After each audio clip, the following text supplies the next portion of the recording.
totally fine. Now, if you do this on Linux, it's a little bit different, or at least Debian in my case. You can use lspci and then do -vv for more verbose. And then when you find the device you're looking for, you should be able to see the link capabilities, I believe, and then also see the link status, and you can look at the width, and that'll show you whether or not your M.2 E-key slot actually supports PCIe or not. So in this case, it does, and we magically already have this set up. Well, not magically. Windows was running for a second and probably already has drivers ready to go. So we can go to Device Manager.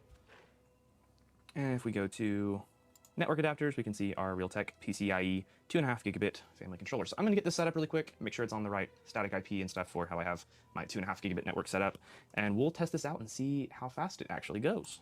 All right, so I've got everything set up. I'm actually on my NAS here, and I can go down to, for example, this EliteDesk 800G3 Mini and try copying over this video and see what happens.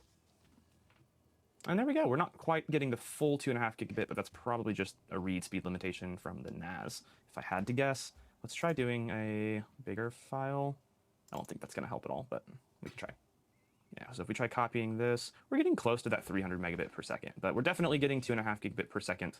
We're getting better than gigabit per second. All right, so 2.5 gigabit clearly works. It's a little bit awkward here, just hanging out the back, but it does work. So now I'm going to move on to the Coral TPU.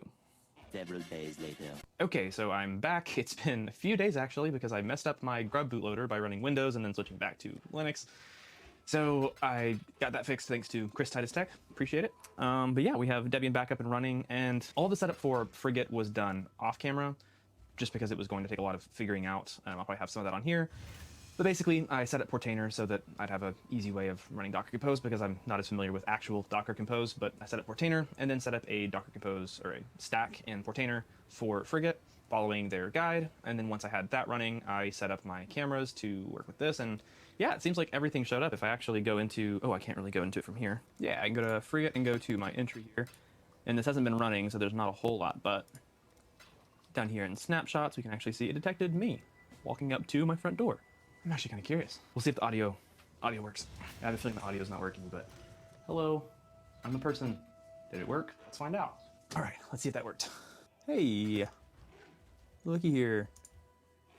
Now, it didn't seem to pick up that there was a dog there, but it did pick up person. All right, so we have the Coral TPU actually working, and I actually got, dun, dun, dun, dun.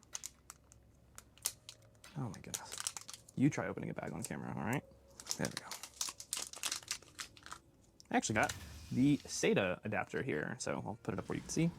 So NVMe E to dual SATA, and we'll see how well that works. Let's try it out. Right, I need power. I have the $5 power supply right here. Let's get this guy hooked up. It should be fine for now. It should be enough. Okay, so I've got a whole bunch of stuff hooked up over here. We have a return of the $5 power supply. I've got it hooked up with the old, not sure if you can see this, but the paperclip test here. I'm gonna go ahead, run power. It's a little bit janky, and I'm probably zoomed in a little tight to be able to see it all, but you can kind of see. Got my hard drives here, plugged in. This is so janky, man. Okay, and hopefully nothing explodes. Drives have power. Turn the system on, and hopefully we can just get a boot into Debian. This is my temporary fix to get into Debian. Why is the display being weird? Is it like a power thing from the other power supply? What's going on? The display is being weird. So we're into Linux, but we're getting weird display stuff. A few minutes later. Okay, so I'm SSH'd in here. We can actually see that we have our two terabyte drives here, and they seem to be recognized. I always forget this. All right, cool. So as you can see in the screen share I'm probably showing you, I was able to mount a file system on one of these drives at least and copy some files over, and it worked. So yeah, but this seems to be causing some weird issues with the display. As you can see here, there's no video coming out, so I'm not sure. I guess I could try a different display port. That doesn't seem to help either.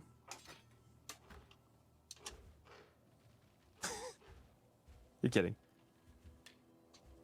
Wow. Okay, hold on. Oh shoot. Okay, that may have been a bad idea. I'm pretty sure I tripped my AFCI breaker, but it did in fact when I shorted ground on the two cases, the display actually worked. So yeah, some sort of grounding issue I assume with the hard drives and this computer, but technically it worked. Might be a little tricky trying to sort out a project using this, but it technically seems to work. So 3 for 3, maybe, I guess. Anyway, I think that about wraps it up for this one. Once again, this may not work on a lot of PCs. It really just depends on the motherboard, so use something like Hardware Info to go and check and see with the Wi-Fi card plugged in to see if it has those PCIe lanes or if it's using some other technology. And still, probably no guarantees that this stuff will work on any given motherboard. I think I got lucky that it happened to work with this one, but your results may vary, but it's still cool, especially on a small computer, that you could potentially do some more cool things with it thanks to that extra slot. Like, especially the Coral TPU thing is really cool. I think being able to set this up to be a simple NVR with a boot drive, DPU, and then maybe an extra SATA drive for some storage, that could be really cool. I think that could be a great use for something like this form factor. So I think that's about it. Thank you guys so much for watching, especially patrons and members. I really appreciate the extra support, but even for you guys that don't, no worries. I appreciate you for watching this and liking it and doing all that great stuff. So seriously, thank you guys so much. I love getting to do what I do. Stay curious, and I can't wait to see you in the next one.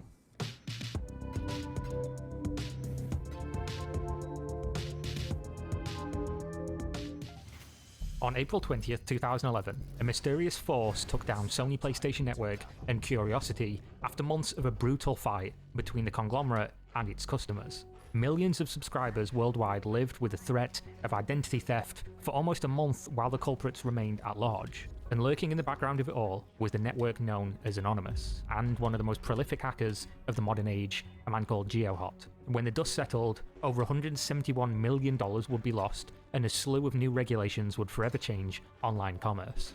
This is the story of the PlayStation Network hack. I'd say my cause is to, if companies want to put these security measures on these devices, great, good for them. But if we want to come in and we want to remove these security measures so we can do legal things with our devices, then I think we have every right to, and I guess that's my cause. To understand the events, let's look at a young hacker who put a face to a movement, George Hotz, known online of course as GeoHot. At the end of June 2007, Apple made history with their new product, the iPhone, the mobile device that revolutionized communication in cell phones. I mean, think about pre-iPhone. We carried around some real goofy looking products before this came along. There was one small problem. If you were located in the United States and wanted to take part of the digital bliss of Apple's flagship product, you had to use AT&T as your service provider. This didn't sit right with 17-year-old George Hotz. He wanted the phone, of course, everybody did, but he didn't want to give up his affordable T-Mobile plan. So